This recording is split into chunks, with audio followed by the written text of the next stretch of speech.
Сәлеметсіңдер ме балалар? Біздің бүгінгі тақырыбымыз «Мен інімді жақсы көремін». Мына суретке қарайық. Посмотрите на картинку. Не көріп тұрмыз? Что здесь мы видим? Дұрыс. Бұл отбасы. Отбасы. Семья. Отбасы қандай? Семья какая у нас?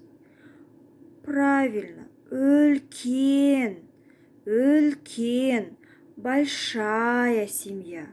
Сколько человек в семье? Давайте вместе со мной посчитаем. 1, 2, 3, 4, 5, 6, 7. 7 адам бар. Теперь самые взрослые. Ең үлкені бізде ата. Ата. Әже. Әже. Әке. Әке. Ана. Ана. А если мой дедушка? Атам. Атам. Моя бабушка. Әжем. Әжем. Мой папа. Әкем. Әкем. Моя мама. Анам. Анам. Мальчика зовут Әлібек. Он самый старший из детей. Әлібек. Әлібек для других будет ага. Ага. Ага, это у нас кто? Старший брат. Его сестра и младший брат будут называть их ага. Агам. Дальше. Это сестренка Әлібека. Для мальчиков сестренка будет қарындас. Он будет называть его қарындасым. Қарындасым. Моя сестренка. Қарындасым. А это самый младший брат Әлібека. Іні. Іні. Младший брат. А если інім, мой младший брат. Мой младший брат. Для этого мальчика маленького девочка будет әпке, старшая сестра. Әпкем. Әпкем. Моя старшая сестра. Ребята, прошу вас запомнить данные слова. Жаңа сөздер, новые слова. Кімді? Кого? Здесь стоит вопрос. Кого?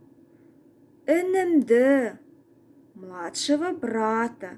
Посмотрите, іні, если младший брат, інім мой младший брат, а інімді моего своего младшего брата. Ағамды, старшего брата.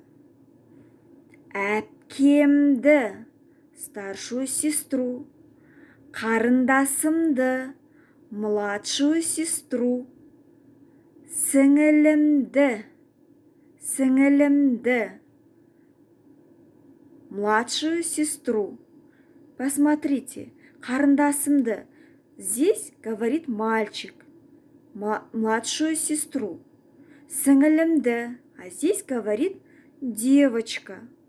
Жақсы көремін. Жақсы көремін. Люблю. Мен жақсы көремін. Мы знаем, что мен означает я. Мен жақсы көремін.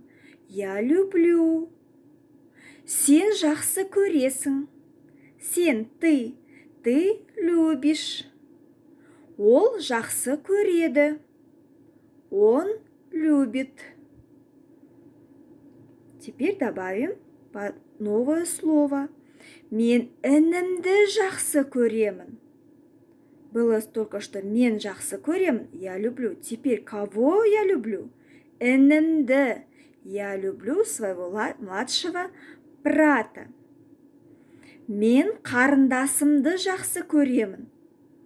Мен қарындасымды жақсы көремін, говорит Алибек. Я люблю свою младшую сестренку. Мен қарындасымды жақсы көремін. Мен ағамды жақсы көремін. А сестренка говорит, я люблю своего старшего брата. Мен ағамды, мы добавили слово, жақсы көремін. Мен әпкемді жақсы көремін. А младший ребенок в семье говорит, я люблю старшую сестру. Мен әпкемді жақсы көремін. Кто любит своих близких? Поднимите руку. Кто любит своего брата, сестру? Тыңда, қайтала, оқы. Слушай, повтори, прочитай. Мен ағамды жақсы көремін. Ағам шахмат ойнайды. Ага, старший брат. Я люблю своего старшего брата. Брат играет в шахматы. Видите, да? Мен әпкемді жақсы көремін. Мен әпкемді жақсы көремін. Я люблю свою старшую сестру. Әпкем әткеншек тебеді. Әткеншек тебеді. Сестра качается на качелях.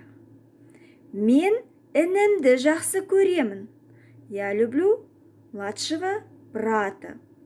Інім доп ойнайды. Младший брат играет в мяч. Мен қарындасымды жақсы көремін. Я люблю свою сестренку. Қарындасым велосипед тебеді. Моя сестренка катается на велосипеде. Мен отбасымды жақсы көремін. Отбасы, семья. Я люблю свою семью. Смотрите, слово «жақсы көремін», «люблю» пишется всегда в конце. Тыңда, қайтала, оқы. Слушай, повтори, прочитай. Здесь Алибек разговаривает с Анель. Анель, сен кімді жақсы көресің? Анель, кого ты любишь? Мен сіңілімді жақсы көремін. Сіңілі. Помните, да? Младшая сестра. Я люблю свою младшую сестру. Алибек, сен кімді жақсы көресің? Алибек, кого ты любишь? Мен қарындасымды жақсы көремін. Я люблю младшую сестренку. Теперь, когда вы увидите своих друзей, спросите, кого они любят.